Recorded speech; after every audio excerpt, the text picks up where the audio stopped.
자, 여러분, 아비멜렉의 시대에 이스라엘의 형편, 이 구원을 경험하기는커녕 오히려 아비멜렉에 의해서 우리 민족이 이 압제당하는 일을 경험합니다. 자기 백성들을 돌봐야 할 사사가 오히려 이 백성들을 누르고 그리고 대량 학살을 통해서 이 압제하는 아주 이 역기능적인 사사의 모습을 보게 되죠. 게다가 반역, 배신, 음모, 피로 얼룩진 그런 그림들이 바로 이 아비멜렉 시대였습니다. 군대가 외부의 적들을 향하여 싸워야 하고 이스라엘 백성들을 지켜야 하는데 오히려 자신의 민족, 돌봐야 할 이 국민들에게 총질을 하고 칼질을 하고 있었으니 얼마나 많은 이 무고한 피들이 흘렸는지 몰라요. 이런 폐역은 좀처럼 치유되지가 않죠. 이 아비멜렉 통치가 이스라엘 전역에 미친 것은 아니겠지만, 하지만 그의 통치하에 있었던 이스라엘 전역에 이 전염병처럼 그런 폐악이 물들어 있었겠죠. 그리고 그의 3년간의 이 통치 길지는 않지만, 하지만 그 이스라엘의 이 역사를 맥을 딱 끊어놓는 일이었습니다. 그는 사실 사사도 아니었고, 아직 왕정 시대가 이스라엘에게는 이르지 않았기 때문에 또 그가 스스로 왕이다 라고 말은 했지만 어느 누구도 그 왕으로 간주해 주지도 않고 정통성도 없었어요. 그가 이제 왕으로 등극하는 그 장면도 아주 비정상적이죠. 세겜에 있는 자기 친족들에게 혈연과 지연, 소외감, 상처를 파고들고 감정팔이를 해서 그는 이 왕의 기초 가신들, 자기를 추종해 줄 사람들을 만들어요.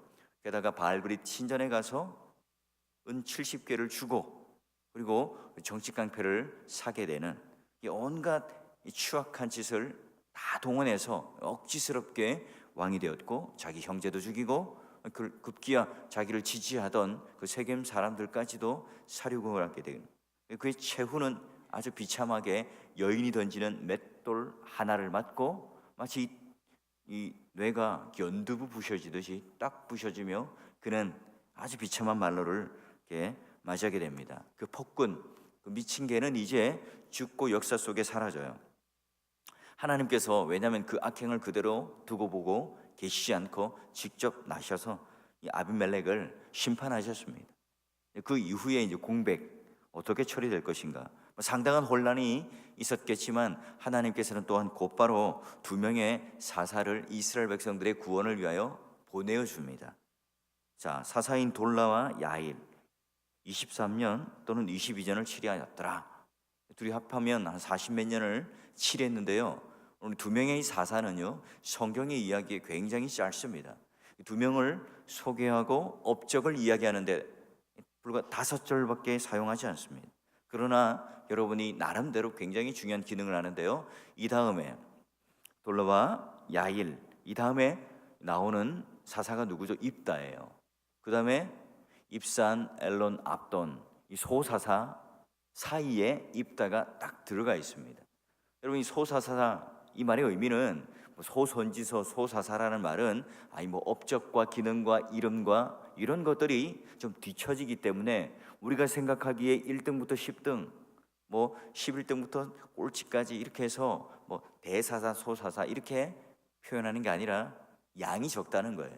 성경이 기술하고 있는 양이 적은 사사가 소사사, 여러분이 또 알고 있는 소선지서 이런 표현을 쓰는 겁니다. 우리가 오해하지 말아야 합니다.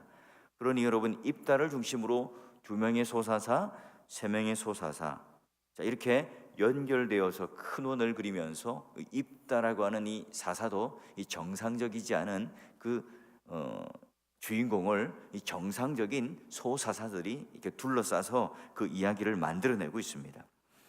분량은 작지만 그러나 이런 그 의도적인 배치, 의도적인 배열을 통해서 이 사사들이 관심받게 있는 것이 아니라 오히려 이 입다를 통해서 이게 어떤 업적과 그 기능들을 드러내는가 유심히 살펴보도록 합니다. 그래서 여러분, 돌라의 이야기를 먼저 볼까요?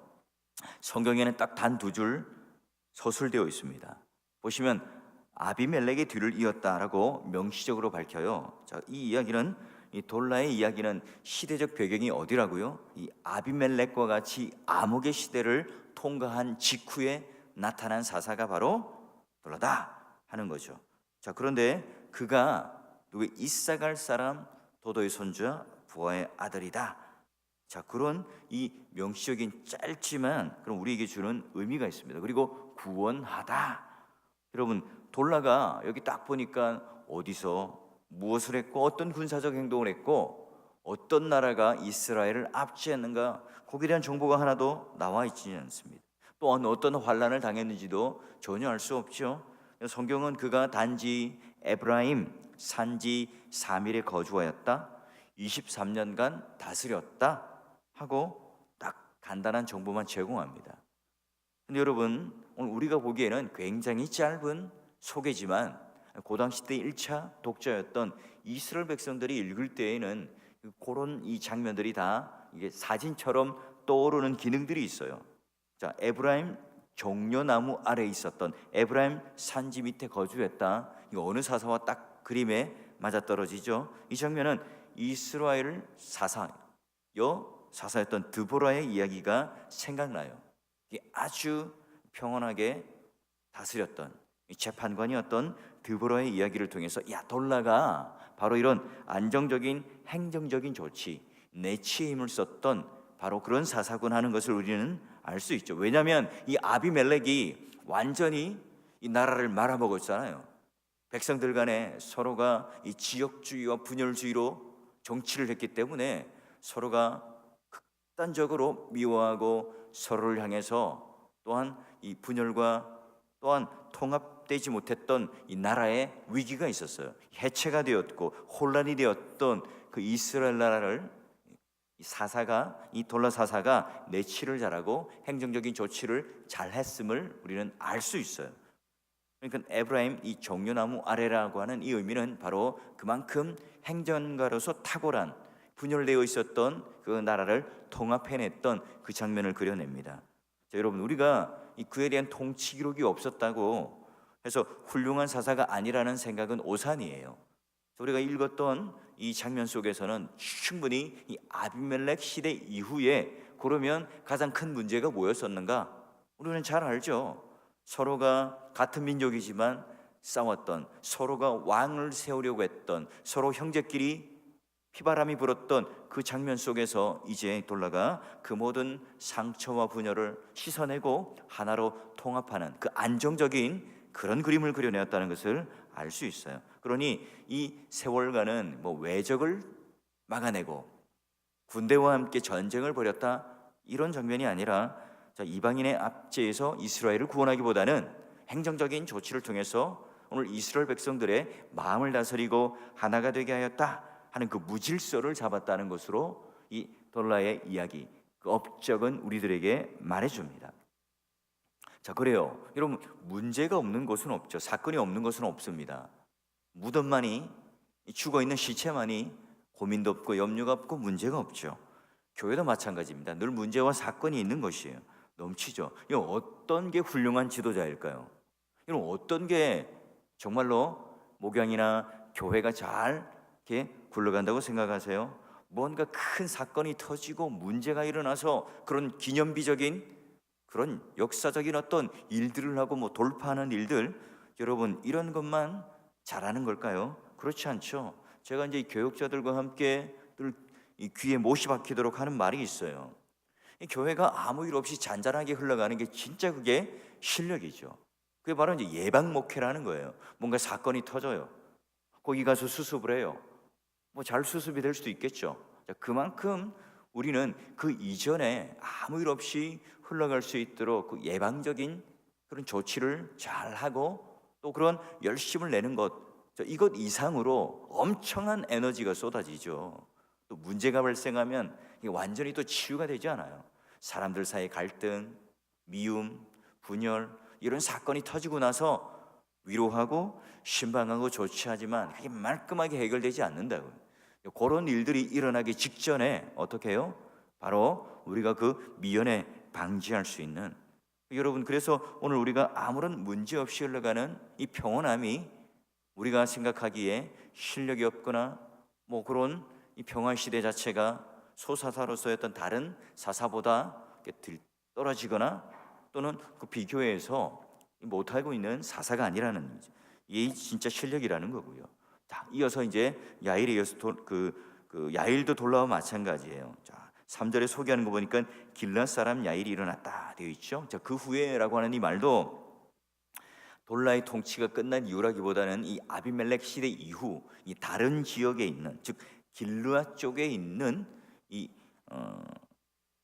야일을 이제 소개를 하고 있어요. 자, 이들은 이제 거의 동시대에 그렇지만 떨어진 각기의 성읍에서 사역을 했다고 볼 수 있는데요. 지도를 한번 보면 이사갈 사람 돌라, 길앗 사람 야일, 즉 요단 동편을 중간으로 두고, 자 이제 이사갈과 길라잇 이 두 지역에서 함께 동시대적으로 이게 다스렸다, 이렇게 성경학자들은 봐요.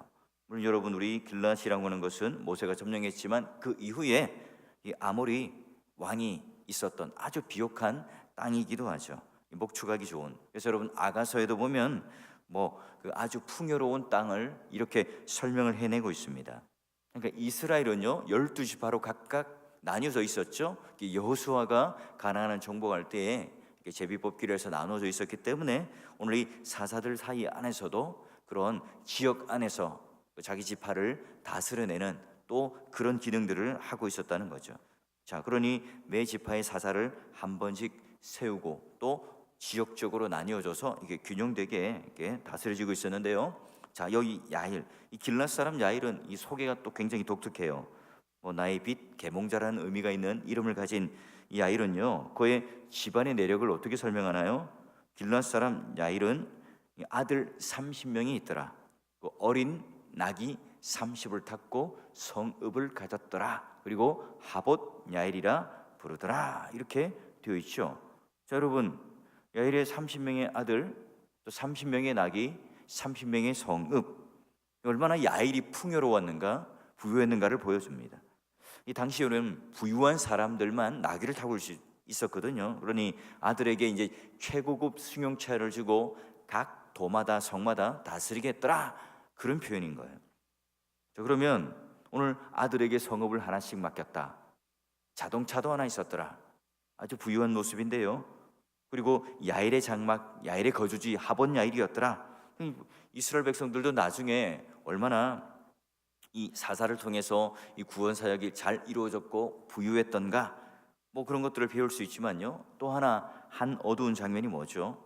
그런 부와 권력이 대물림되었고 거기에 대하여 우선은 많은 아들, 30명의 아들, 이 단소를 통해서 또 수많은 아내를 축첩을 하는 그런 모습을 보였구나 알 수 있죠. 때로는 목사님, 조강지처에서도 30명의 아들을 낳을 수 있지 않습니까? 매년마다 삼둥이를 낳고 쌍둥이를 낳으면 가능한 일 아닙니까? 물론 그럴 수도 있겠지만 여러분, 한 사람의 아내에서 그렇게 많은 아들을 단기간에 낳기는 쉽지 않죠. 자, 이 말은 여러분, 사사였던 그도 이 자기 욕망에서 벗어나지 못하는 연약한 인간에 지나지 않았다는 거죠. 비록 하나님께서 택하신 사사 직분을 감당하지만 나약한 면모들을 오늘 우리가 사사기를 읽어가면서 계속 발견하게 됩니다. 그 연약함이, 이런 부정한 모습들이 오늘 우리 또한 우리도 그렇게 살아도 괜찮구나 하는 정당하거나 합리화하지 않죠. 결국은 개별적인 영웅들을 하나님께서는 세우죠. 인간 사사를 세우지만 결국은 하나님께서 자기 백성들을 위하여 친히 일하신다는 것을 우리들에게 보여줍니다. 이 아비멜렉이라고 하는 이 광풍이 지나가고 돌라와 야일도 사사시대에 그런 어떤 분열들을 막아내는 역할들을 했지만, 그러나 또다시 이스라엘 백성들은 하나님 언약을 잊어버려요. 가나안 족속들을 섬기는 더욱 맹렬하게 섬기는 그런 모습으로 나중에 이제 흘러가요. 자, 이때 여러분, 길앗인들은 그런 재앙들을 준비를 못해요. 아들에게 많은 부유, 많은 재물들, 성읍까지 주었지만 결국은 이 암몬인들 또는 가나안 족속들이 쳐들어왔을 때에 싸울 용사를 찾지만 아무도 없는 겁니다. 그래서 이어지는 사사기 10장에서 17절 18절을 보게 되면 이스라엘의 미래가 그리 밝지 않아요. 우리들 위해서 싸울 사사가 누군가 손 들어봐, 아무도 나서지 않는 거예요. 그러니 결국 여러분, 부와 명예, 권력 자체도 바로 아무 소용이 없었다는 거고요. 이 신앙이 그대로 이어지지 못했다는 겁니다. 결국은 돌라나 야엘이나 기브온도 죽게 됩니다. 사망하게 되죠. 아무리 훌륭한 사사라도 하나님의 사역을 성실히 감당할지라도 그는 언젠가는 죽습니다. 이 세상 어느 누구는 늙어가고 죽게 되어 있죠. 영원히 살 수 있는 존재가 아니기 때문에 그래요. 역사적 교회 가운데도 마찬가지입니다. 하나님으로부터 받은 이 직분을 잘 감당하는 사역자들이 언젠가 복음을 선포하지만 또한 죽게 됩니다. 아무리 훌륭하고 아무리 큰 사역을 한다 할지라도 결국은 오늘 우리 모든 인생은 이처럼 마감을 하는 한 시대의 바통을 넘겨주는 사람이라는 사실이죠. 우리는 어떤 바통을 넘겨주죠? 돌라와 야엘같이 자동차도 주고 성읍도 주고 여러 가지 부와 재물들을 넘겨줄 수 있죠. 그럼 또한 그거 외에 진짜 중요한 게 뭘까요? 신앙의 바통을 잘 넘겨주는 거죠. 결국은 이 이스라엘 땅을 다스리는 사람은 바로 인간 사사가 아니라 여호수아서를 통해서 보듯이 가나안 땅에 이미 먼저 여호와의 군대 장관이 딱 오셔서 이 모든 것들을 다 쳐부수고 가나안 땅을 결국 인간의 열심이 아니라 하나님 언약을 지켰던 사람들, 그 백성들에게 선물로 주셨던 것처럼 오늘도 우리가 이 땅을 살아가면서 내가 가지는 그런 여러 가지 부와 재물들과 이런 것들은 다 하나님의 선물임을 먼저 기억하고, 그리고 우리 자녀들에게 대물림 해줄 것이 과연 무엇인가를 생각하는 거예요. 우리가 눈에 보이는 것들, 하나님 앞에 정말 내가 지혜로운 사람이라면 이 언약의 자손들에게 결국 무엇을 물려줄 것인가, 또한 이 교회가 하나님 앞에 어떻게 이런 문제없이 잔잔하게 흘러가는 이 교회의 보호, 즉 성령 하나님께서 직접 그 놀라운 사역을 감당하시도록 그 자리를 내어드리는 것, 오늘 그 하나님께서 통치하실 그 언약의 땅에 하나님의 능력이 나타나고 하나님께서 친히 그 모든 사역을 감당할 수 있도록 그 자리를 뺏지 말고 내어드리는 그 일들이 오늘 우리에게 가장 중요한 싸움이라는 거죠.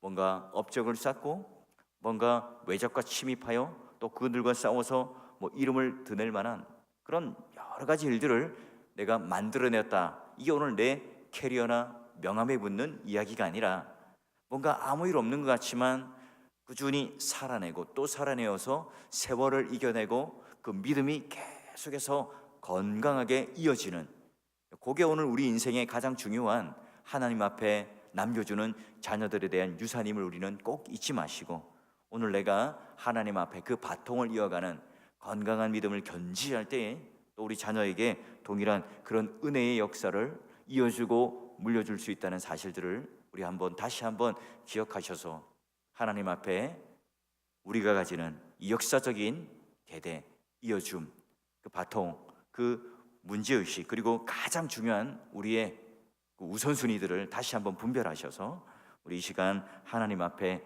내 사랑하는 언약의 자녀들, 손자들, 이 아이들이 하나님 앞에 그런 믿음을 꼭 붙들고 다시 한번 이 사사시대가 평온하지만 잘 이어갔던 돌라와 야엘처럼 그 이후의 세대도 그 하나님의 그 언약의 약속의 세대로 이어갈 수 있는 그런 복된 가정이 될 수 있기를 주의 이름으로 축원합니다.